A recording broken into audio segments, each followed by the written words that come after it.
પ્રણામ પ્રણામ. તો સત્સંગની શરૂઆત આપણે ગુરુવંદનાથી કરીશું. ગુરુર બ્રહ્મા ગુરુ વિષ્ણુ ગુરુદેવો મહેશ્વરા ગુરુ સાક્ષાત પરબ્રહ્મા તસ્મૈ શ્રી ગુરુવે નમઃ. તસ્મૈ શ્રી ગુરુવે નમઃ. તો આજે સત્સંગમાં બધાનું સ્વાગત છે. આજનો વિષય દૃગ્દૃશ્ય વિવેક લીધો છે મેં. આપણે જે પણ અત્યાર સુધી ચર્ચા કરી એ જ્ઞાન દીક્ષા કાર્યક્રમ પર ચર્ચા હતી, અને જ્ઞાન દીક્ષા જે જ્ઞાન માર્ગ છે એ જ્ઞાન માર્ગ તમે કહી શકો કે એ કોઈ એક જ માર્ગ પર ચાલવું બરાબર છે એ સંભવ જ નથી. કોઈ એક માર્ગ પર અગર આપણે ચાલીએ તો સાથે બધા માર્ગ આપોઆપ જોડાઈ જ જાય છે. બરાબર ને? કે જેમ કે અગર આપણે જ્ઞાન માર્ગ પર ચાલીએ તો આપણે એના ઉપર ભરોસો, એના ઉપર વિશ્વાસ કરી લીધો કે હા આ જ માર્ગ છે કે જે મને આગળ લઈને જશે, અને ત્યાં જ ભક્તિ અને ચાલુ થઈ જાય છે. બરાબર ને? આપણે એ માર્ગ પર કાર્ય કરીએ છીએ તો કર્મ માર્ગ ચાલુ થાય છે. બરાબર છે? સાધના કરીએ છીએ એની અંદર જે પણ સાધના ગુરુઓએ આપી હોય, તો આમ કરતા કરતા આપણે કહી શકીએ કે કોઈ પણ માર્ગ એકલો નથી, બધા માર્ગ સાથે જ છે. એક માર્ગ પર ચાલીને આપણે આગળ વધીએ એવું સંભવ જ નથી. બરાબર ને? તો જે પણ માર્ગો હશે એ બધા જ માર્ગોએ જે નિચોડ લીધો છે એ નિચોડ આપણા જે પણ વેદ અને પુરાણ છે ને એમાંથી લીધું છે. અને વેદ પુરાણ એટલા વિશાળ છે સમજવા માટે કે પછી એને સમજવા માટે એને ટૂંકમાં સમજાવી શકાય એટલા માટે ઉપનિષદ છે. બરાબર ને? અને એટલી બધી ઉપનિષદો છે એની અંદર કે એ પણ ઘણી છે એમ કહી શકાય. અને એટલા માટે જ હવે એને પણ આપણે એક સંક્ષિપ્તમાં સમજી શકીએ એના માટે કેટલાક ગ્રંથો આપણા જે પણ એકદમ ગુરુઓ છે એમણે બનાવ્યા ગ્રંથો, અને એમાંથી એક ગ્રંથ છે દૃગ્દૃશ્ય વિવેક. અને આ જે ગ્રંથ છે એમાં હજી સુધી ખબર નથી કે એ ગ્રંથ કોણે લખ્યો છે. એ 600 વર્ષ પહેલા લખેલો ગ્રંથ છે.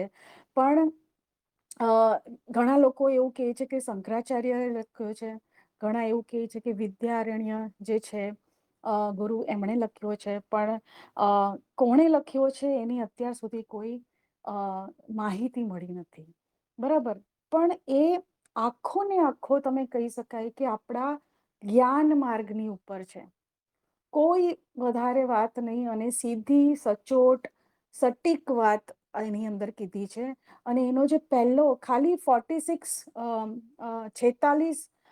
શ્લોક છે એની અંદર, પણ પહેલો જે શ્લોક છે એ પહેલો શ્લોક જ આપણો આખો જ્ઞાન દીક્ષા કાર્યક્રમ એની અંદર સમાહિત છે. અને પછીના જે બધા શ્લોકો છે એ બધા શ્લોકો હવે એ વસ્તુને કેવી રીતે સમજવી. બરાબર ને? જેમ કે આપણે જ્યારે પણ કોઈ પણ ગ્રંથ લઈએ કે કોઈ સત્સંગમાં બેઠા હોઈએ કે કંઈ પણ આધ્યાત્મિક કાર્ય કરીએ ત્યારે આપણે સૌથી પહેલા આપણે વિચારીએ કે હા એને હું બરાબર ગ્રહણ કરું છું કે નહીં. એ જે પણ સામગ્રી મારી સામે છે, જે સામગ્રી મને પરોસવામાં આવી છે, એને હું ગ્રહણ પણ કરું છું કે નહીં. કારણ કે ઘણી વાર એવું થતું હોય કે આપણે વિડીયો સાંભળીએ છીએ પણ એની અંદર ધ્યાન જ નથી. સત્સંગ ચાલી રહ્યો છે પણ એની અંદર ધ્યાન જ નથી. બરાબર? તો કોઈ પણ વસ્તુ, જે પણ વસ્તુ ચાલી રહી છે, શું મારું એની અંદર 100% ધ્યાન છે પહેલા તો? બરાબર છે? એ છે સ્ટેપ 1. બરાબર ને? પછી એના પછી બીજું સ્ટેપ 1 આવે, સ્ટેપ 2 આવે છે કે જે સાંભળી રહ્યા છે આપણે, શું આપણે એને સમજી રહ્યા છે? બરાબર?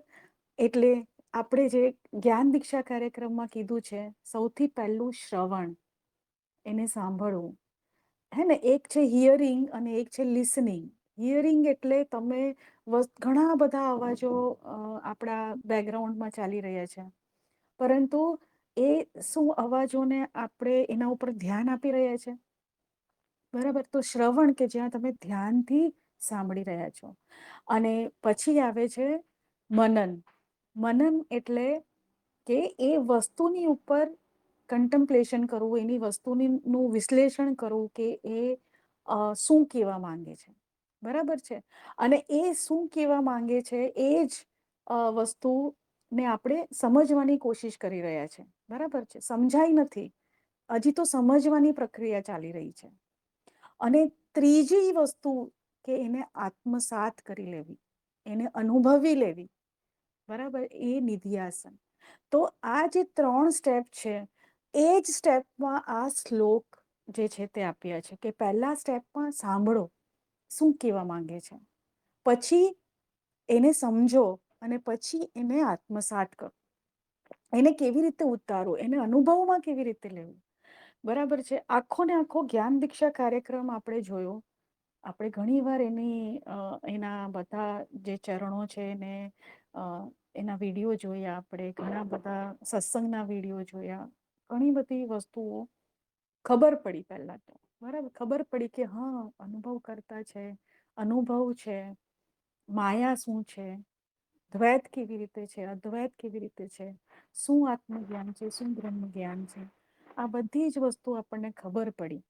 ખબર પડી પછી આપણે એનું વિશ્લેષણ કર્યું અને એક સ્ટેપ છે કે જેને આપણે એને અનુભવવાનું છે. તો એના માટે આ જે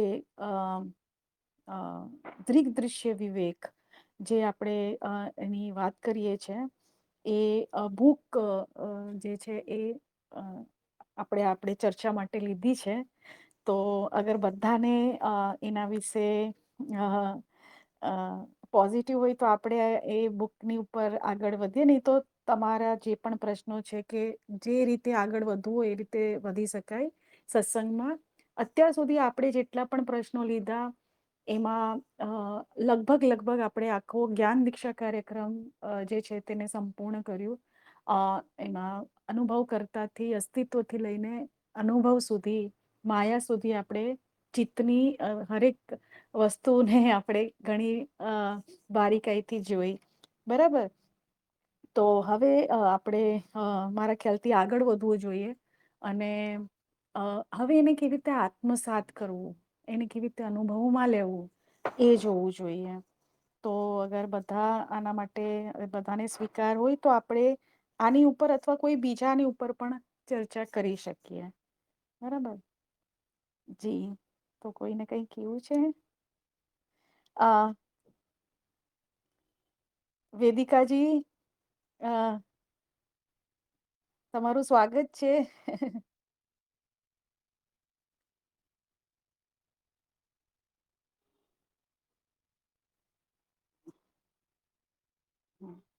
કોઈ પ્રશ્ન હોય તો એને પણ આપણે લઈ શકીએ.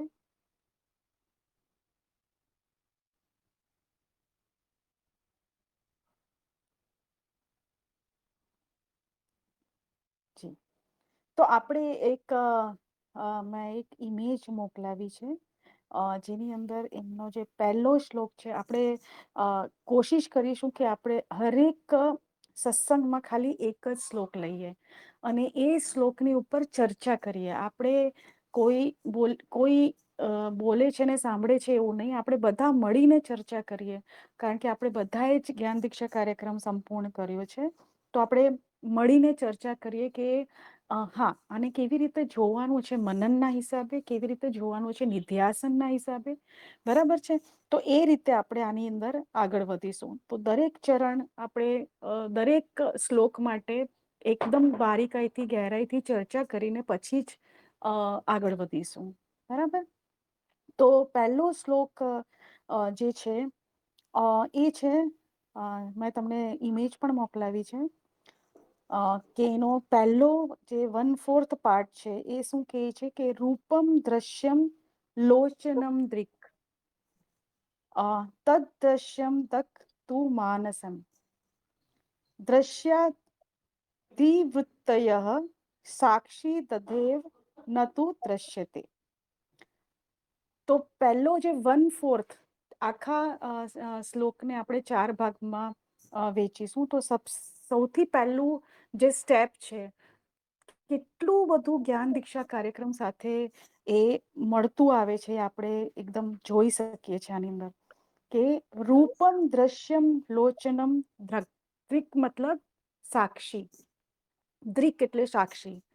તો રૂપ દ્રશ્ય છે અને લોચન દ્રિક એટલે કે સાક્ષી છે.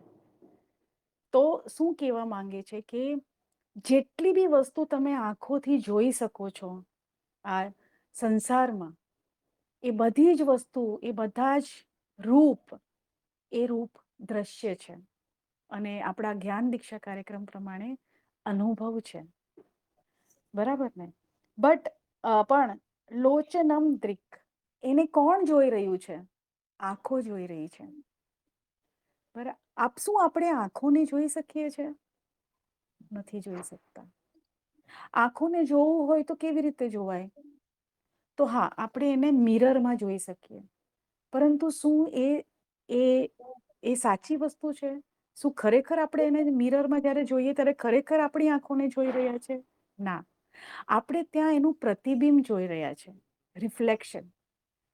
આપણે એને જોઈ નથી રહ્યા. આપણી આંખોને નથી જોઈ રહ્યા, એનું પ્રતિબિંબ જોઈ રહ્યા છે ત્યાં. બરાબર? તો આપણે આંખોને નથી જોઈ શકતા, પણ આંખો આ બધા રૂપોને જોઈ રહી છે. અને આ બધા રૂપો શું છે? એનો મતલબ કે આ બધા રૂપો અને મારી આંખ, એ બંને વસ્તુ અલગ છે. એ એક વસ્તુ જાણવા મળી કે આ બધા જે રૂપો છે તે અલગ છે, અને હું એટલે કે આ આંખો જે છે તે અલગ છે, એ ખબર પડી. બરાબર? એ પહેલું આપણે ઓબ્ઝર્વેશન કર્યું, કે આપણે પહેલું એને જોયું. એના પછી આપણે એક બીજી વસ્તુ જોઈ કે આ બધા રૂપો ભલે બદલાય, પણ મારી આંખો એની એ જ છે. મારી આંખ નથી બદલાતી. તો બીજી વસ્તુ જાણવા મળી કે દ્રશ્ય બદલાય છે, પરંતુ જે સાક્ષી છે, જે આંખો છે, એ નથી બદલાતી. બરાબર? તો આપણે સૌથી પહેલા શું જોયું કે દ્રશ્ય અલગ છે અને એને જોવા વાળો અલગ છે. એક સીન છે, એક સિયર છે, અને એક બદલાય છે ને એક નથી બદલાતો. અને ત્રીજી વસ્તુ કે આનું હું અનુભવ કરી શકું છું, જે દ્રશ્ય છે, મને આંખોનો અનુભવ નથી થઈ રહ્યો. બરાબર? તો આ 3 સ્ટેપમાં આપણે આ એક જે શ્લોક છે એને જોયો, કે રૂપમ દ્રશ્યમ લોચનમ દ્રિક. કે દરેક ને દરેક જે રૂપ છે તે દ્રશ્ય છે, અને આંખો એની સાક્ષી છે. પરંતુ અગર આપણે એની ગહેરાઈમાં જોઈએ તો બીજો જે પાર્ટ છે એનો, એ કહે છે તદ દ્રશ્યમ દક તું માનસમ. માનસમ મતલબ કે મન.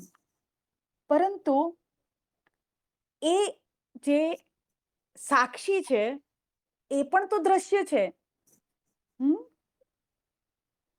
કેવી રીતે? કે એ જે આંખો છે એને તો મન જોઈ રહ્યું છે. મન એટલે જ્ઞાન દીક્ષા કાર્યક્રમ પ્રમાણે ચિત્ત. એ ચિત્ત તો જોઈ રહ્યું છે એને. બરાબર છે? તો અગર ગહેરાઈથી અંદર અગર આપણે જઈએ તો ખબર પડે છે કે કેવી રીતે આપણે આંખોને મનથી જોઈ રહ્યા છે. તો આંખો આજે હમણાં મારી બંધ છે તો મને કશું નથી દેખાતું, આંખો મારી ખુલ્લી છે તો મને બધું જ દેખાય છે, આંખો થી બરાબર દેખાતું બંધ થઈ ગયું છે એટલે ચશ્માની જરૂર છે. આ બધી જ વસ્તુ મને ખબર પડે છે. કોને ખબર પડે છે? મારા સૂક્ષ્મ શરીર, મારા સટલ બોડી, અને તમે કહી શકો કે જે ચિત્ત જે છે એને ખબર પડે છે કે આ શું છે? આંખો છે, જેનાથી હું જોઈ રહ્યો છું. બરાબર ને? અને ત્યારે એ ખબર પડે છે કે આંખો અને આ દ્રશ્ય તો અલગ છે, અને એને જોવા વાળું આ મન એ અલગ છે. બીજી વસ્તુ કે પરિવર્તન શીલ છે આંખો પણ, હે ને? ક્યારેક આંખોના નંબર વધી જાય છે, ક્યારેક નથી દેખાતું, હે ને? ક્યારેક કઈ ઝાંખું દેખાય છે. તો આ બધું શું છે? હે ને? ઘણા લોકોને મોતિયાબિંદ આવી જાય છે. તો આ શું છે બધું? તો અહીંયા ખાલી એક દ્રષ્ટાંત તરીકે આંખો લીધી છે, પણ આપણે એને એક આખા તમે કહી શકો કે જેટલી પણ આપણી 5 ઇન્દ્રિયો છે એ બધાને આપણે એ રીતે જોઈ શકીએ. કે જે કાન છે, જે સાંભળી રહ્યા છે, એ પણ તો બદલાઈ રહ્યા છે. સ્વાદ બદલાઈ રહ્યો છે, ત્વચાની સંવેદના બદલાઈ રહી છે. તો એ રીતે દરેક વસ્તુ જે છે, જે આપણી ઇન્દ્રિયો છે, દરેક ઇન્દ્રિયો બદલાઈ રહી છે, એ જ પ્રમાણે સંસાર બદલાઈ રહ્યો છે. તો આખરે આ બધી ઇન્દ્રિયો પણ રૂપની તમે વર્ગીકરણમાં આવી જાય છે, અને એ પણ દ્રશ્ય જ છે. પણ એને જોવા વાળું કોણ છે? મન, કે જે આ દરેક ઇન્દ્રિયોને પણ જોઈ રહ્યું છે. તો આપણે એને કહી શકીએ કે હા, આ શરીર અને શરીરની બહાર જેટલી પણ વસ્તુઓ છે એ બધી જ અનુભવ છે, દ્રશ્ય છે. અને ની અંદર જે મન છે, જે અહમ છે, તે આને જોઈ રહ્યું છે, એવું કહી શકાય. બરાબર છે? કારણ કે હમણાં મનને આપણે અ સાક્ષી તરીકે જોઈ રહ્યા છે, અને બાકીની બધી જ વસ્તુ જે છે તે દ્રશ્ય છે. પછી અગર ગહેરાઈથી અગર આપણે એને જોઈએ તો ચોથું જે શ્લોકમાં આગળ આવે છે, દ્રશ્યાદ્રિવૃત્તયા સાક્ષી તગેવ ના તું દ્રશ્યતે. તો જે દ્રશ્યાદિવૃત્તય સાક્ષી, આ મન જે છે એનું એ પણ એક દ્રશ્ય છે. આ મન જે છે એ પણ એક દ્રશ્ય છે, જેનો એક સાક્ષી છે. બરાબર છે? આ મન કેવી રીતે દ્રશ્ય છે? તો હા, મારું મન ચાલી રહ્યું છે, આજે મારું મન ઉદાસ છે, આજે મજા નથી આવતી કઈ, તો એ કોને ખબર પડે છે? સાક્ષીને ખબર પડે છે. સાક્ષી એ મનને જોઈ રહ્યું છે, સાક્ષી એ ઇન્દ્રિયોને જોઈ રહ્યું છે, સાક્ષી એ દ્રશ્ય જે પણ રૂપ છે સંસારમાં એને જોઈ રહ્યું છે. તો દરેકે દરેક વસ્તુ, તમારી ફિઝિકલ બોડી, સટલ બોડી, આ જે ફિઝિકલ આપણો માયા છે, સંસાર છે, એ બધાનો એક સાક્ષી છે, જે એ મનને પણ જોઈ રહ્યું છે, શરીરને પણ જોઈ રહ્યું છે, અને બહારના સંસારને પણ જોઈ રહ્યું છે. પણ ચોથો પાઠ જે બતાવે છે શ્લોકનો, એ છે દગેવ નાતુ દ્રશ્યતે. પણ એ સાક્ષી જે છે તેને તું નહીં જોઈ શકે. જે રીતે આપણે આપણી આંખોને નથી જોઈ શકતા, બરાબર છે, પણ બીજી રીતે જોવા જઈએ તો એને જોઈ શકાય છે મનથી. પછી આપણે કીધું કે મનને પણ નથી જોઈ શકતા, પણ હા, નહીં, એને પણ જોઈ શકાય છે. પણ જયારે અંદર જઈએ તો જયારે સાક્ષી મળે છે, તો સાક્ષીને કોણ જોઈ શકે? પણ અદ્વૈત વેદાંતમાં એ કીધું છે કે એને તમે જોઈ નથી શકતા, પણ દરેક વસ્તુ જે તમે કરો છો, દરેક વસ્તુમાં એ જ વિદ્યમાન છે. અગર આપણે બોલી રહ્યા છે તો સાક્ષી છે તો જ બોલી રહ્યા છે. આજે હું ચેતનવંત છું, સાક્ષી છે તો બોલી રહ્યા છે. કોઈ એક પણ અનુભવ અગર આપણે કરી રહ્યા છે તો એ સાક્ષી છે તો કરી રહ્યા છે. સાક્ષી વગર કશું જ નથી. તો દરેક વસ્તુ જે થઈ રહી છે એ એની જ પ્રેઝન્સ બતાવે છે કે સાક્ષી છે. એ ના હોય કોઈ ના થઈ શકે, કશું ના થઈ શકે. બરાબર.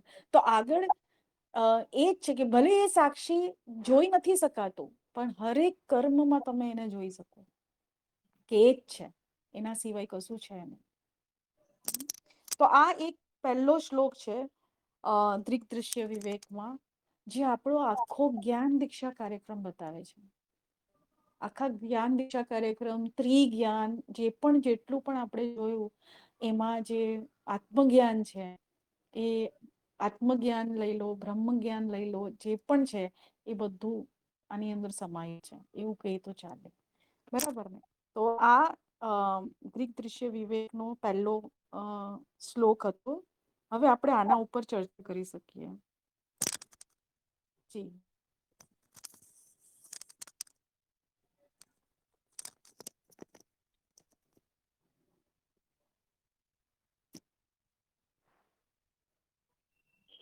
નમસ્કાર મીરાજી. જી નમસ્તે. એટલે આવતી વખતે જે આ બીજો શ્લોક હોય ને, તો એ શ્લોક અને નીચે એનું ગુજરાતી એ લખી અને આપણે પેલા મોકલી દઈએ તો એની ઉપર થોડું મનન થઈ શકે. જી જી બિલકુલ બિલકુલ.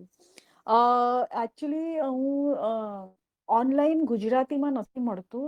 મેં ઘણું બધું શોધવાની કોશિશ કરી, તો હવે બુક મળી છે મને એમેઝોન પર. તો એ બુક જે છે એને હું ઓર્ડર કરીશ અને પછી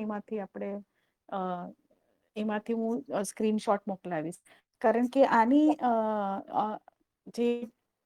જેટલું પણ મને ઇન્ટરનેટ પર મળ્યું એમાં ઇંગ્લિશમાં ઘણું બધું એના ઉપર ચર્ચા વિચારણા થઈ છે.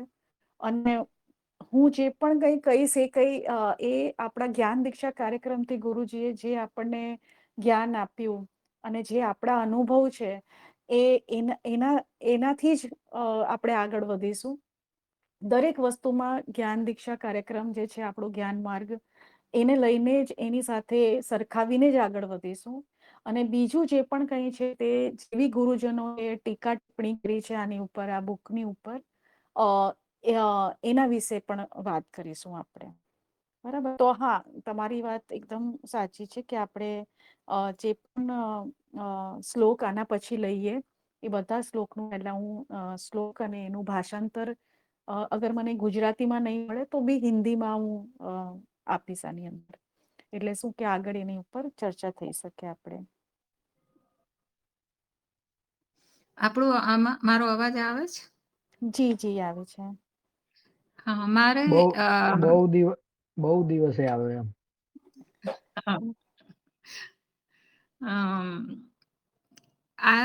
આજે અત્યારે આપણે વાત થાય ને એ બરાબર છે કે એનું પહેલાથી આપણને જો ટ્રાન્સલેશન મળી જાય ને, તો તમે કહો છો કે ઇંગ્લિશ કે હિન્દીમાં છે તો આપણું આ જે છે એના અંદર ઓટોમેટિક ગુજરાતીમાં મને લાગે છે ટ્રાન્સલેટ થઈ જાય છે, આપણે કંઈ પણ લખીએ છીએ તો. એવું છે કે હા નથી? હા હા હા હે હા, ને? તો સાચી વાત તમે કીધી. હિન્દીમાં કે ઇંગ્લિશમાં આપશો તો બી એ ઓટોમેટિક ગુજરાતીમાં થઈ જશે, મને એવું લાગે છે. પણ એ જોવું પડે કે એનો હા હા, લખી એનો અર્થ એ થઈ રહ્યો છે કે પછી આ પેલું જેવી રીતે ટ્રાન્સલેશનમાં એવું હોય છે ને, તો એ થોડું જોવું પડે. પણ મને લાગે છે થઈ જશે, વાંધો નહીં આવે ને. જો થોડુંક આગુ પાછું હશે તો એટલી મને લાગે છે કે આપણે ચર્ચા કરીશું કે સમજ એટલી તો આવી જશે એવું મને લાગે છે. હા. અને ગૂગલ ટ્રાન્સલેટ માંથી પણ આપણે કરી શકીએ. હા, હા એટલે બરાબર છે. હા. એમાંથી પણ વેદિકાજી થઈને નમસ્કાર. નમસ્કાર. નમસ્કાર. બહુ દિવસે હા. બહાર ગયા તે કે શું? ના ના, બહાર નથી, અહીંયા જ હતી. પણ એવું વિચાર્યું હતું કે થોડા દિવસ બધું બંધ કરી દેવું છે, બસ. ખાલી અચ્છા, અચ્છા. એકાંત. એટલે ના, ના, સરસ, સરસ. આઈડિયા આ બુક મેં ખાસા 2-3 વર્ષ પહેલા, મારા ઘરથી 3-4 વર્ષ થઈ ગયા, કોવિડ વખતે એ મેં એનું ચાલુ કરી હતી મેં બુક, અને એટલી સરસ લાગી હતી કે મેં એના દરેક શ્લોકને લખવાનું શરૂ કરી દીધું હતું કે એનું શું મિનિંગ છે એમ એ રીતે. અને એ જ સમયે કારણ કે પેલા જ્ઞાન દીક્ષા કાર્યક્રમ થઈ ગયો હતો મારો કોવિડ વખતે, તો એવું લાગ્યું કે અરે આ એઝ ઇટ ઇઝ, મતલબ ગુરુજીએ જે કીધું છે ને એને તો એક જ શ્લોકમાં બોલી દીધું છે ખાલી બધું સમાય છે આની અંદર એમ. અને પછી એટલે આપણે પછી એમ થોડું ક્યુરિયોસિટી થાય કે તો પછી બાકીના શ્લોકમાં શું છે. હા, અને પછી એટલું સરસ રીતે જે ગુરુજનો એ પણ સમજાવ્યું છે એ પણ એટલી સરસ રીતે સમજાવ્યું છે, અને શ્લોક પણ એટલા સરસ છે. કોઈ વધારે મતલબ શું કહી શકો કે સમય નથી વેડફ્યો કશાકમાં બી, એકદમ સીધું સીધું કહી દીધું છે કે આ વસ્તુ આમ છે એવી રીતે કે ભાઈ કેટલા શ્લોક બીજે છે? આમાં 46 છે. 46. અચ્છા. પહેલા અમારી અને વિશાલજીની વાત થઈ હતી એકચ્યુઅલી કે અમે પતંજલિ યોગ સૂત્ર છે એના ઉપર ચાલુ કરીએ અને દરેક શ્લોક પર આપણે જ્ઞાન દીક્ષા કાર્યક્રમ સાથે એને સરખાવીએ એમ, એવી રીતે. એટલે આપણો જ્ઞાન માર્ગ છે એને આપણે પકડીને જ રાખવાનું છે. બરાબર, કારણ કે આ યોગ સાઈડ થોડું ચાલી જાય ને પતંજલિ યોગ સૂત્ર એમ. પણ એના ઘણા બધા શ્લોક છે, મતલબ એના જે 4 પદ છે ને, સમાધિ પાદ ને એ રીતે સમાધિથી તો ચાલુ થાય છે એવું, તો એ રીતે ખાસું લાંબુ છે, મતલબ એવું છે. તો વિચાર્યું કે પહેલા એક્સપેરિમેન્ટ માટે નાની વસ્તુ ચાલુ કરીએ. પણ બરાબર આ ને. સારું છે, સરસ છે. થોડું ખબર નહીં હવે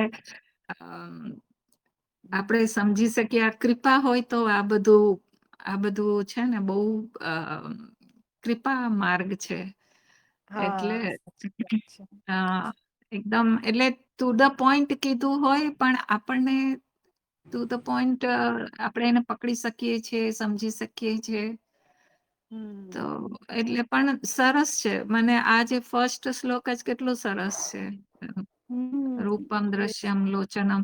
એકચ્યુઅલી મેં બહુ પહેલા સાંભળ્યું હતું, પણ મને એટલી બધી એ વખતે સમજ પડી હોય એવું મને લાગતું નથી હવે અત્યારે. અને તમે જે પ્રમાણે એનું જે આખું વર્ણન કર્યું, જે એનો અર્થ બતાવ્યો, એ સારો બતાવ્યો, એટલે એના લીધે થોડી વધારે સમજ પડી. અને હજી તો 46 જ્યારે સાંભળીશું, અને તમે બધી બુક્સ પણ વાંચો છો, એટલે તમારી પાસેથી જે સાર મળશે એ ઘણો લાભ થશે અમને લોકોને. અને હમણે અરે વાહ, કે કીર્તિજી સરસ લખ્યું છે. જો શ્લોક પણ છે અને એને સરળ શબ્દોમાં સારાંશ પણ છે. સરસ રીતે આપ્યું છે જુઓ. અચ્છા, હા, સરસ છે. હા, બહુ સરસ. બાહ્ય તો વસ્તુઓ આંખો જુએ છે, આંખોને મન જુએ છે.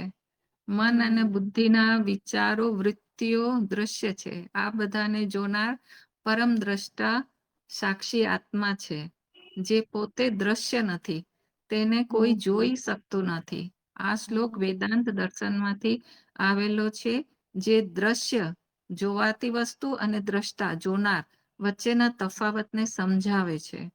બીજું કોઈ ભાષાંતર શ્લોકનો અર્થ સમજવામાં તમને મદદરૂપ થઈ શકું. ચેટ જીપીટી કર્યું છે.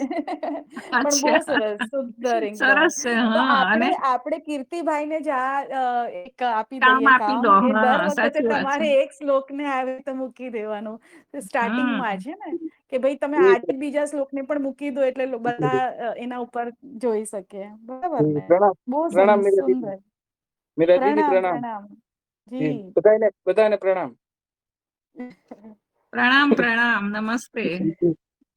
એમાં શું તમે તો નીરજજી તમે વાત કરતા હતા ને કે આનું ગુજરાતીકરણ કરવું તો હમ હું બેઠો બેઠો હમ મેં થોડીક મહેનત કરી તો થઈ ગયું તો મેં કીધું લાવો આમ ગ્રુપમાં એડ કરી દો એટલે પેલા તો કીધું જોઈન બરોબર છે કે નહીં તો પછી આગળ વધાય એમ બરોબર ને.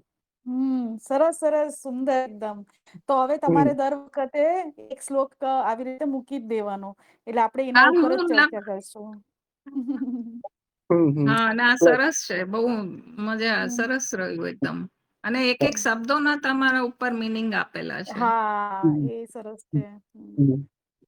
એટલે તમે આજે હમ. જેમ સ્ક્રીનશોટ મૂકો ને એ રીતે જ મૂકશો ને દર વખતે. હા હા હા તો હું તો તમને જ મોકલાવીશ પણ. હા હા હા, મૂકી દેજો વાંધો નહીં હું કરી બરાબર ને ગ્રુપમાં જ નાખી દો ને હા પછી. હા ચોક્કસ ચોક્કસ. હા સરસ. અને એક આ શ્લોકમાં જયારે તમે આનું વર્ણન કરતા હતા ને તો એક થોડોક નાનો એવો પ્રશ્ન ઉભો થયો છે જી કે જી. જયારે તમે બોલ્યા ને કે ભાઈ આપણું મન ઉદાસ હોય ત્યારે હમ તો એ પણ આપણને જણાઈ જાય છે બરોબર. હમ તો હમ આપણે એમ બોલીએ છીએ કે ભાઈ મારું મન આજે ઉદાસ છે તો મને અહીંયા થોડોક સંશય ઉભો થાય છે કે ભાઈ અનુભવ કરતા એમ નથી બોલતો કે ભાઈ મારું મન ઉદાસ છે એમ આમ નથી બોલતો. ના બરાબર છે. સાક્ષી તો કશું બોલતો જ નથી. હા સાક્ષી એ જે બોલે છે એને પણ જોઈ છે અને જે અનુભવાય છે એને પણ જોઈ છે. એ ખાલી જોઈ છે. બરાબર. અગર અને હું એવું બોલું છું કે હું અનુભવ કરતા છું તો હા આ જે વર્ડ હું બોલું છું ને એને પણ એ જોઈ છે. હમ. હમ. બરાબર. પણ એટલે આ સાક્ષી જે છે અનુભવ કરતા નથી કશું. હા, બરાબર. પણ એવું મારું છે મારું કરતા કેવું ભલે લખ્યું હોય. મારું કહેવાનું એમ થાય છે કે જો ઈ મન હમ ઉદાસ છે ઈ પણ જણાય જાય છે તો અહમ કેમ હમ બોલે છે અહમ જાણી જાય છે એમ અહમ કેમ બોલે છે કે મારું મન ઉદાસ છે એમ. અહમ બોલે છે તો જે ઓર સૂક્ષ્મ ગય છે જે પોતાના મનનમાં નિધ્યાસનમાં એ પણ જોઈ લે છે કે મારો અહમ અમને આવું લાગે છે. મારો અહમ બી પકડમાં આવી જાય છે ત્યાં. એ પણ સાક્ષી જોઈ છે. સાક્ષીને એને બધી ખબર પડે છે. મારું એમ કેવાનું સાક્ષી તો જાણી જ જાય છે દરેક સૂક્ષ્મ તર હમ હોય સૂક્ષ્મ હમ તમય તો જાણી જ જાય હમ છે પણ તો હમ અહમ આ વસ્તુને ક્યાંથી પકડી આવે છે અહમ કેમ જાણી જાય બાર રજૂઆત અહમ કરે છે ને ઈ કેમ જાણી જાય છે અહમ પણ એક અનુભવ છે. હા બરાબર છે. તો હા અહમ એ કેમ પણ બોલે છે એમ તો અહમ બોલે છે હા કે મારું મન ઉદાસ છે એમ ઈ તમે જોવો એમ તો મને અહીંયા સંશય થાય છે કે જાણનાર તો અનુભવ કરતા છે એ જ જાણી જાય છે તો અમને હમ ક્યાંથી ખબર પડી જાય છે. આખા ચિત્તને ખબર પડે છે. જે પણ વસ્તુ થાય છે આખા ચિત્તને ખબર પડે છે. એક સ્ફુરણા ઉઠે છે એની પણ ખબર પડે છે. એના પછી વિચાર આવે છે એની પણ ખબર પડે છે. આ અહમને પણ ખબર પડે છે. અહમ પણ બોલે છે. એ અહમ બોલે છે એ પણ સાક્ષીને ખબર પડે છે. બરાબર છે. તો અહમ તો એ છે કે ભાઈ હું આ છું એ અહમ છે. દ્વૈત વૃત્તિ જે થઈ જે મારું મેપણું છે એ અહમ છે અને એના વગર તો શક્ય જ નથી કે આપણે જીવી શકીએ. અહમ બી તો જો જરૂરી છે. મન ઉદાસ તો હોય જ બરોબર ક્યારેક ઉદાસ હોય ક્યારેક પ્રફુલ્લિત હોય હમ તો એને હમ અનુભવ કરતા તો એને જોઈ જ લેશે જાણી જ લેશે બરોબર. તો મારું હમ એમ કહેવાનું કે ઈ સ્મૃતિ ક્યાંય ઈ જે જાણે છે ઈ સ્મૃતિ ક્યાંય છપાય છે અને એને અનુભવ જે અહંકાર એને જાણી જાય છે સ્મૃતિને જાણી પછી બોલે છે એમ. અચ્છા કે મને કેવી રીતે ખબર પડે છે તો આની અંદર જે છઠ્ઠો શ્લોક છે બરાબર છે આમાં આવશે આ દૃગ્દૃશ્ય વિવેકમાં કે જી જી જે ચિત્ત છે ને એક જે આપણે કહીએ છીએ ચેતના જે છે તે એક કલેક્ટિવ કોન્શિયસનેસ છે જે આખી બ્રહ્માંડીય ચેતના જે છે તે છે અને એક પ્રતિબિંબિત ચેતના છે જે આપણી અંદર છે અને એ ચેતના પણ જાણે છે બધી વસ્તુ બરાબર અને એ દરેકની અંદર છે. બરાબર છે હમ ને તો એક બ્રહ્માંડીય ચેતના છે અને એક એનું રિફ્લેક્શન છે. જેમ ચંદ્રમા છે તો ચંદ્રમા એક જ છે. બરાબર હમ છે પણ જ્યારે એ ચંદ્રમાં સપોઝ કાચ તૂટી ગયો હોય ને ટુકડા પડ્યા હોય ને તો એ દરેક કાચના ટુકડાની અંદર એ ચંદ્રમાં દેખાશે, એનું રિફ્લેક્શન, એનું પ્રતિબિંબ દેખાશે. શું એ ચંદ્રમાં છે, શું એ ચેતના છે? ના, પણ એનું પરાવર્તિત રૂપ છે. બરાબર છે. તો આપણે એને પણ આપણે ચંદ્રમાં કહી શકીએ, પણ શું એ સાચે ચંદ્રમાં છે? ના, એ નથી. બરાબર છે. પણ ત્યાં પણ રૂપ ઉભરીને આવે છે, એ જ રૂપ આવે છે. બરાબર છે. તો એ જે વસ્તુ છે આપણી, જે આપણે અંતરાત્મા કહીએ કે ભાઈ મારી ચેતના કહીએ, એ ચેતનાને પણ ખબર પડે છે કે મારો અહમ છે, તો એને પણ બધી વસ્તુ ખબર પડે છે. એ બી ચેતનવંત છે. બરાબર. પણ એની અંદર આગળ જઈએ તો આ બધી ચેતનાઓની ઉપર કોણ છે? એ સાક્ષી ભાવની ઉપર છે સાક્ષી. બરાબર. એટલે તો અહમય એટલો સક્ષમ છે ને, એમ અહમય એટલો સક્ષમ કે જાણી જાય છે મનને. અહમ છે તો આપણે અહીંયા એક્ઝિસ્ટ કરીએ છીએ, નહીં તો કોઈ રહે જ નહીં. પછી અહમ ના હોય તો વ્યક્તિ જ ના રહે. પહેલી વાત હા, આજે પણ હું એને બીજાથી મારી એની જાતને અલગ કરું છું, એ બી તો અહમ છે તો જ થઈ શકે ને. હા, પણ મારે શું અહમ કરવાનું છે તો કે ઈ પણ અનુભવ કરી લે છે ને કે ભાઈ મન આમ છે, બુદ્ધિ આમ છે, ઈ પણ અનુભવ કરી લે તો એમ. હા હા, ઓફકોર્સ કરી જ છે ને. હમ. હમ. તો પછી અહંકાર જ બહાર બોલી દે છે. તો હું એમ કઉ છું કે ભાઈ જે મૂળ જે સાક્ષી છે, જે અનુભવ કરતા છે, તો ઈ ઢકાઈ જાય છે ને, પછી એને જાણવામાં કોઈ આગળ નથી, નો વધે ને, એમ મારું એમ કહેવાનું છે. હા, તો ચિત્ત વૃત્તિ જે છે એ જ આ અનુભવ ક્રિયા ચાલી રહી છે. સાક્ષીને પણ આપણે કહીએ તો બી, મતલબ અગર આપણે હમણાંની પરિસ્થિતિને આપણે જોઈએ, આપણી હમણાંની જે સ્થિતિ છે એના ઉપર, તો જે પણ કંઈ છે તે અનુભવ ક્રિયા છે, બીજું કશું જ નથી. બરાબર. અનુભવ ક્રિયા કે જ્યાં અનુભવ પણ છે ને અનુભવ કરતા પણ છે, બંને છે. પણ જે ચિત્ત વૃત્તિ આવે છે વારે ઘડીએ, એ આ અનુભવ ક્રિયા જે છે એને ઢાંકી દે છે. એ ક્યારેક અહમની સાઈડ, એ અહમ ક્યારેક અનુભવની સાઈડ ચાલી જશે અને એનું સ્વામિત્વ લઈ લેશે, જે કર્મ થયું એનું, અને ક્યારેક અનુભવ કરતાની સાઈડ ચાલી જશે. તો એ રીતે તમે કહી શકો કે ચિત્ત વૃત્તિ જે છે ને એ આ બધી વસ્તુ કરે છે. આ અહમ પણ ચિત્ત વૃત્તિ છે, બધી ચિત્ત વૃત્તિ છે આ બધી. જેને જાણનાર કોણ છે? તો જાણનાર કોઈ અલગ નથી, અનુભવ ક્રિયા છે એકમાત્ર સત્ય, એમ કહી શકાય. કે બસ હોવાપણું છે, એની આગળ કશું જ નથી. હોવાપણું, બસ છે. તો કોઈ પણ અને સાધક જયારે આત્મજ્ઞાનમાં પરિપૂર્ણ થાય છે, તો ઈ પછી એને બ્રહ્મ જ્ઞાન જ કહી દેવામાં આવશે ને કે ભાઈ અનુભવ અને અનુભવ ક્રિયા દ્વૈત નથી, બે એક થઈ જાય છે ને પછી તો. જી જી, વિશાલજી તમે કઈ કહેતા હતા? આમાં આપણે બીજી એવી રીતે કહી શકીએ કે જે ચિત્ત છે ને એ દેવી છે, એવું સમજો. બરાબર. અને અહમ છે એને આપણે જીવ સમજવાનું. કારણ કે અહમ વૃત્તિ ઉત્પન્ન થાય એટલે જીવ ઉત્પન્ન થાય. એટલે આ જે બોલે છે એ અહમ બોલે છે, પણ બોલાવે છે કોણ? તો ચિત્ત બોલાવે છે, દેવી બોલાવે છે. અને એને એટલા માટે આ રચના કરેલી છે કે જો એવું ના થાય તો ઉત્તર જીવિતાના પ્રશ્ન ક્રિએટ થાય. એટલે ઉત્તર જીવિતા માટે એ ઓટોમેટિક બોલે જ છે. એટલે આપણી જોડે જ્ઞાન થઈ જાય તોય એ બોલવાના, જ્ઞાન નહીં હોય તોય બોલવાનું.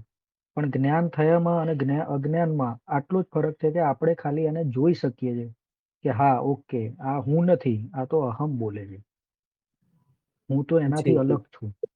આ જે છે એ જ્ઞાન છે.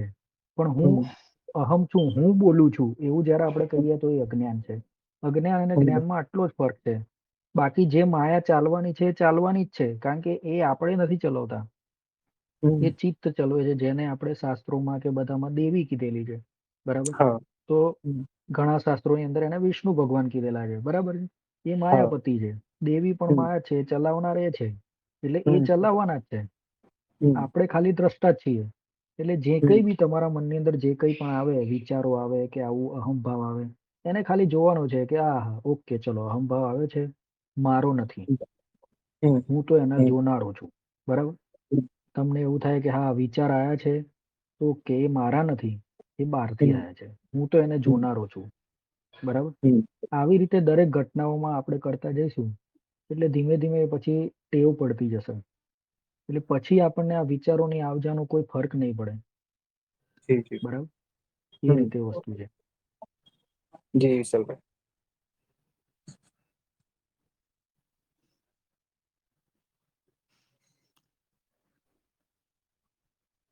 આપણે કોઈ પણ, મારો અવાજ આવે છે? જી આવે છે. આપણે કોઈ પણ દ્રશ્યને જ્યારે જોઈએ અને આપણે જોઈને એને આપણે એના વિશે કશું કીધું અથવા તો આપણે જોયું એવી પણ ખબર પડી, મને એવો અનુભવ થયો કે મેં સામે કંઈક દ્રશ્ય દેખાયું, તો એ જે દ્રશ્ય દેખાયું એને કહેવા વાળું જે છે એ અહમ છે. અને જો આપણે અહમ ના હોય, સપોઝ કે અહમ નથી, તો જે થવાનું છે એ થઈ રહ્યું છે. એમાં કોઈ કહેવા વાળું નથી, કોઈ જોવા વાળું નથી. જોવા માટે આંખો જોઈએ કે આપણી ઇન્દ્રિયો જોઈએ. ઇન્દ્રિયો જ આપણું શું છે કે જે અનુભવ ક્રિયા છે એમાં વિભાજન ઊભું કરી દે છે. મેં જે છે એ ઇન્દ્રિયોનું ઘર છે. આપણું જે શરીર છે એનું કારણ શું છે? ઇન્દ્રિયોને રાખવા માટેનું એક ઘર છે. અને ઇન્દ્રિયોની શું જરૂર છે? તો અનુભવ કરવા માટે. તો આ જે બી અનુભવ ક્રિયા છે એને જ્યારે આપણે અનુભવ કરીએ છીએ, એટલે અનુભવ ક્રિયા અદ્વૈતમાંથી હટીને દ્વૈતમાં આવી ગઈ, કેમ કે એક જોવા વાળું ઊભું થઈ ગયું છે અને સામે એક દ્રશ્ય જોઈ રહ્યો છે. તો એ બે જ્યારે ઊભા થઈ જાય એટલે એને કહેવાય કે અહમ ઊભો થઈ ગયો. અહમની કોઈ જરૂરત નથી. અહમ ના હોય તો પણ સૃષ્ટિ તો ચાલે છે પોતાની રીતે. પણ અહમને બોલ્યા વગર રહી નથી શકતો. એ જેવું જ જુએ છે ને એવું જ એને એવું લાગે છે કે ઓ મેં જોઈ લીધું. અને જેવું જોઈ લીધું એવું અનુભવ ક્રિયા નષ્ટ થઈ ગઈ, કેમ કે હવે એક જોવા વાળું બની ગયું ને સામે એક દ્રશ્ય અને દ્રષ્ટા બે અલગ અલગ થઈ ગયા. અને એ બે જ્યારે ભેગા થઈ જાય છે એને કહેવાય છે અનુભવ ક્રિયા. એ વખતે કોઈ બોલવા વાળું નથી. બોલવા વાળું નથી એટલે કોઈ અહમ નથી. એમાં કોઈ મેં નથી કે જે એવું કહે છે કે મને આ દ્રશ્ય દેખાય છે. અને જ્યારે કોઈ દ્રશ્ય નથી દેખાતું, પણ તોય બધું જ છે ત્યાં આગળ. દ્રશ્ય પણ છે, દ્રષ્ટા પણ છે, પણ કોઈ કહેવા વાળું નથી. તો એ અનુભવ ક્રિયા થઈ ગઈ. પણ જેવું એને કોઈએ કીધું કે હું દેખાયું, મેં અનુભવ કર્યો, મને અહેસાસ થયો કે આ અવાજ આવ્યો કે કોઈ બોલ્યું, બસ એ જે સ્થિતિ હતી અદ્વૈતની સ્થિતિ એ વિલીન થઈ ગઈ. હવે દ્વૈત બની ગયું, એકને સાંભળવા વાળું બની ગયું અને એકને એક અવાજથી એને સાંભળવા વાળું બની ગયું. એટલે એ બંને ઉત્પન્ન થઈ ગયા અને દ્વૈતમાં તૂટી ગઈ અદ્વૈત અવસ્થા. તો એટલે એવું કહે છે તમે જે કહો છો ને કે અહંકાર જે છે એ મોટો છે. અહંકાર મોટો નથી. આપણે એને મોટો બનાવી દઈએ છીએ કે હું જોઈ રહ્યો છું. તમે ના જુઓ તોય જે થવાનું છે થઈ રહ્યું છે. પણ અહમને એટલાથી શાંતિ નથી થતી. એને એવું લાગે છે હું જોઈ રહ્યો છું. અને આપણે એ જ સમજાવવાનું છે કે ભાઈ તું નહીં જુએ ને તો બી જે થવાનું છે થઈ રહ્યું છે. પણ અહમ છે ને એ ઊભું થઈને એને સંતોષ નથી થતો. એટલે એવું કહે છે કે હું જોઈ રહ્યો છું. અને જેવું એ જોવા વાળો બન્યો કે બસ અદ્વૈત અવસ્થા જતી રહી અને દ્વૈત આવી ગયું. તો મારો પોઈન્ટ અહીંયા છે, હજી થોડોક સૂક્ષ્મમાં છે કે આ હમ અનુભવ કેમ, આ જે અહંકાર છે એ અનુભવ કરતા કેમ બની જાય છે? એ કેમ જાણી જાય છે કે મારું મન ઉદાસ છે? મન ઉદાસ છે કેમ? મન તો ઉદાસ છે, ચાલો ખુશી છે ને ઉદાસ છે, પણ બહાર જો રજૂઆત થઈ જાય છે અને અનુભવ કરતા રજૂઆત ન કરે તો હમ અહંકાર કેમ રજૂઆત કરી દે? એ જાણી જાય છે એમ. એને કોણ આ માહિતી આપી દે છે? એને માહિતી એકચ્યુઅલી જે માહિતી જે મળે છે એ બી તો સાચી નથી ને. હવે સપોઝ કે કોઈ બી પરિસ્થિતિને તમે કહેતા હોય કે મારું મન ઉદાસ છે, એ જ પરિસ્થિતિ કોઈ બીજા માટે સુખકારી પણ હોઈ શકે, એ જ પરિસ્થિતિ. તો તમારી જે મનની બનાવટ છે એ તમે કહો છો કે હું સુખી છું કે દુખી છું, તો એ સુખી ને દુખી હકીકત નથી. હકીકત તમારું મન છે. અને તમારું મન કેવી રીતે બને છે? કેમ કે તમારી પરિસ્થિતિ અને તમારી જે પણ વ્યવસ્થામાં તમે સંસ્કાર તમને મળ્યા છે એ પ્રમાણે તમારું મન બનેલું છે, અને એ મન અનુસાર તમે અનુભવ કરો છો, અને અનુભવથી તમે કહો છો કે મારું મન ઉદાસ છે. તો એનો મતલબ કે જે ઉદાસી છે કે તમને જે બી અનુભવો થાય છે એ હકીકત નથી. એ તમે તમારી પરિસ્થિતિવશ તમે એને બનાવો છો, ઓઢી રહ્યા છો, અને એમાં સમજી રહ્યા છો કે આ હું અનુભવ કરી રહ્યો છું. પણ વાસ્તવિકતા એ નથી. વાસ્તવિકતા એ હોય તો બધાને એક એવું અનુભવ થાય. પણ અનુભવો તો બધાના અલગ અલગ છે. એનો મતલબ કે વ્યક્તિ બદલાય છે તો અનુભવો બદલાય છે. અને અત્યારે જેવી રીતે તમે એવું કહો છો કે મને જે સમજ પડે છે એ સાચું છે, તો એ વાત બી ખોટી થઈ ગઈ. કેમ કે તમારી સમજ સાચી હોય તો દરેકને એ જ સમજ હોવી જોઈએ, પણ દરેકને એક સમજ નથી હોતી. દરેકનું અલગ અલગ છે. તો આ બધું તમે જ્યાં સુધી એવું સમજશો કે મને સમજ પડે છે, ત્યાં સુધી તમને સમજ પડશે. પણ જ્યારે તમને રિયલી જ્ઞાન થઈ જશે કે મને જે બી સમજ પડે છે એ બધું જ ખોટું છે, જ્યારે એને તમે ખોટું સમજવા માંડશો ને, પછી એમાંથી અત્યારે તમારું ધ્યાન, મન બધું એ તરફ છે, અનુભવો તરફ. જેવું જેવું તમે જ્ઞાન થશે ને કે અનુભવો બધા જ ખોટા છે, ત્યારે તમે એમાંથી બહાર નીકળવા માંડશો. અને પછી તમને તમારું મન છે ને, જે અત્યારે બહુ બોલ કરે છે ને, એનું બોલવાનું ઓછું થઈ જશે. કેમ કે એને સમજ પડશે કે મને બહુ વેટેજ નથી આપી રહ્યા, હું જે બી કઈશ માનતા નથી. તો તમે ધીમે ધીમે મૌન આવવા માંડશે તમારામાં. અને જ્યારે મૌન અને શાંતિ આવવા માંડશે તો અનુભવો ઓછા થવા માંડશે. જ્યાં સુધી અનુભવો છે, અહંકાર છે, અને વધારે બોલશે. અને જ્યારે તમે જ્ઞાન થશે અને તમે એને મિથ્યા સમજવા માંડશો કે કોઈ બી અનુભવ સત્ય નથી, તો તમને એ ધીરે ધીરે મન છે એ શાંત અને મૌન ઉપર જવા માંડશે. જી જી. સરસ, બહુ સુંદર રીતે સમજાવ્યું વેદિકાજી. જી.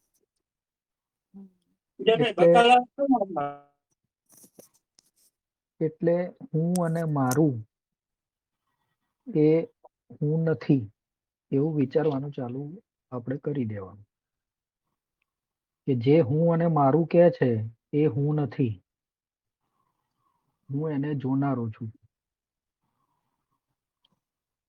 એવું આપણે કહી હા, શકીએ. અને અને અને આમાં ઘણી થોડું આપણે જોવા વાળું, આપણે એવું કહીએ છીએ ને કે જોવા વાળું, એટલે એ બી એક રોંગ છે. કેમ કે આપણી પાસે શબ્દો બહુ લિમિટેડ છે. આપણે હા, કહેવું શું એટલે એમ? પણ હા, એટલે હા એમાં એવું થાય છે કે આપણે જે સ્ટેપ ઉપર અત્યારે છીએ, બરાબર, હા એ સ્ટેપ તો આપણે હમ એવું કહેવું જ પડશે. પછી હમ ઓટોમેટિક આપણે કહેતા બંધ થઈ પછી જશે એવું છે. આગળ, હા, જેમ જેમ સમજ આવશે ને એમ આ પછી હા, વર્ડ એમ બધા આપણે જતા કહેતા રહેશે, બધા હા, નીકળશે. હા જો અત્યારે હમ આપણે ના એવું કહીશું ને તો એ હમ સમજી જ નહીં હા શકે, એમાં કન્ફ્યુઝ થઈ જવાશે એમ. એટલે હા હા ના, એટલે હા ઘણી વાર છે ને એવી પરિસ્થિતિ ઊભી થાય કે કંઈક સામે ઘટના બને, હમ બરાબર છે, જેમ કે કંઈક ઘટના બની અને મારાથી કંઈક ગલત બોલાઈ ગયું, ચલો ઠીક. હમ તો તરત જ ખબર પડે છે કે આ ગલત થઈ ગયું, બરાબર. ગલત થઈ ગયું એટલે અંદરથી, મતલબ કંઈક ખબર પડી જાય છે અંદર, બરાબર. તો ત્યારે એવી મિસઅન્ડરસ્ટેન્ડિંગ થઈ જાય કે આ સાક્ષીને ખબર પડી ગઈ, બરાબર. પણ આ જે બધી પ્રક્રિયા થઈ ને, એ પણ સાક્ષી જોઈ છે ખાલી, કે મને અંદર હમ ખબર પડી, અંદર ખરાબ લાગ્યું, મારે આવું નતું કરવું જોયું, ગિલ્ટી ફીલ થઈ, કે કંઈક સારો પ્રસંગ થયો તો સારું લાગ્યું. આ ચેતના તમારી જાગૃત થઈ છે. હમ ચેતનાને બધી ખબર પડે છે. પણ એ આપણે એવું સમજી લઈએ કે શું એ જ સાક્ષી છે? તો ના, એ સાક્ષી નથી, એ બરાબર. સાક્ષી કારણ કે નથી. ઘણી વાર આવશે ને, ઘણી વાર નહીં પણ થાય આ બધું. હમ હા, બરાબર એટલે ને. આપણે છે ને આ એક ક્લિયર કરી દેવું જોઈએ કે સાક્ષી એટલે હમ. ચેતનાની ઉચ્ચ અવસ્થા નથી. હા, સાક્ષી જે કરેક્ટ. છે એ હા. આત્મા છે. અથવા તો એને પરમાત્મા કહો કે આત્મા કહો, જે પણ સાક્ષી, આત્મા અને પરમાત્મા આ બધા સિનોનેમ્સ છે. અને ચેતના છે ને એના લીધે તમને બધા અનુભવો થાય છે, અને ચેતના જ અહંકાર છે કે જે એવું કે છે મને અનુભવો થઈ રહ્યા છે. અને એ જે અનુભવ કરવા વાળી ચેતના છે ને, એ જો ચેતના દરેક વસ્તુમાં છે, પથ્થરમાં પણ ચેતના છે. તો પથ્થરને બી પોતાની રીતે અનુભવ થાય છે, પણ એની પાસે આંખના કાન નથી, એટલે એ કહી નથી શકતું કે મને શું અનુભવ થઈ રહ્યા છે. પણ એને અનુભવ થઈ રહ્યા છે, તો આપણે એને કઈ રીતે જોઈશું કે એને અનુભવ કેવી રીતે થઈ રહ્યા છે? તો એની શરીરની એક ભાષા છે કે એના ઉપર બહુ દિવસ સુધી પાણી પડશે તો એનામાં થોડું ક્ષરણ થશે, એનામાં થોડી ગલનતા આવશે, કે એનામાં થોડાક લીસોટા પડશે. આ બધી એની ભાષા છે બોલવાની, અને એ જ ભાષાનો એ ઉપયોગ કરીને એ પોતાનો અનુભવ વ્યક્ત કરે છે, અને ધીમે ધીમે ક્ષરણ એનામાં થાય છે. એવી જ રીતે આપણું જે શરીર છે, મને જો કોઈ તકલીફ થાય તો હું તરત બોલીશ, કેમ કે મારા પાસે યંત્ર છે બોલવાનું. તો હું કહું છું મને સારું લાગે છે, મને ખોટું લાગે છે, મને આમ છે, મને તેમ છે. તો આ બધું શું છે, એ મારી ચેતના છે, એને જે અનુભવ થઈ રહ્યા છે એ બોલીને બતાવે છે. પણ જે સાક્ષી છે એ તો ટોટલી અલગ છે. સાક્ષીના ઉપર આ બધા ભાવો છે જે આપણને અનુભવ થઈ રહ્યા છે. સાક્ષી એકદમ ટોટલી અલગ છે, કે જેને સત્ય કહેવાય છે. હવે સત્યમાં આપણે એવું કહીએ કે સત્ય શું છે, તો જેમાં કોઈ પરિવર્તન નથી, અપરિવર્તનશીલ છે સત્ય. તો સત્ય અગર અપરિવર્તનશીલ હોય તો એને કોઈ બી અનુભવો કેવી રીતે થાય? કેમ કે સાક્ષીને અગર કોઈ અનુભવ થાય તો એનામાં પરિવર્તન આવી ગયું. કેમ કે અનુભવના લીધે સામે પરિવર્તન આવે જ છે. કેમ કે તમે હવે સપોઝ કે તમે કોઈ દ્રશ્ય જોયું, અનુભવ ક્રિયા સપોઝ કે ચાલી છે, એના અંદર એક પક્ષી તમે જોયું. તમે બી અત્યારે ના કહેવાય, એક પક્ષી ઉપર દ્રષ્ટિ ગઈ, તો દ્રષ્ટિ જેવી રીતે પક્ષી ઉપર ગઈ, તો એ જેવું કીધું કે આ પક્ષી છે એવું કીધું, તો એ પક્ષીને જોઈને સામે કહેવા વાળો એક દ્રષ્ટા ઉભો થયો, ત્યારે જ આ બંને એક સાથે ઉભા થાય છે. દ્રશ્ય અને દ્રષ્ટા એક સાથે ઉભા થયા. હા, અને અનુભવ ક્રિયા તૂટી ગઈ. તો આ જે બે માં વિભાજન જે થઈ ગયું ને, એ બંને એક સાથે થાય છે, યુગપત ઘટના છે. હા, અને એ બુદ્ધિના કારણે છે. આ બધું વિભાજન હા. બુદ્ધિ કરે છે. તો હમ. હા, અને એટલે જ કે છે ને કે અદ્વૈત કોને સમજ પડે? જે બુદ્ધિની પરે જાય છે હા. એને અદ્વૈત સમજ પડે. કારણ કે અદ્વૈત એટલે એવું નથી કે એક છે, બસ બે હમ. નથી, બસ હમ. એટલી જ વસ્તુ બે છે. નથી. હા, બે નથી. એવું છે. તો બીજો કોઈ પ્રશ્ન છે? સારી ગેમ ચર્ચા રહી આજે આપણી.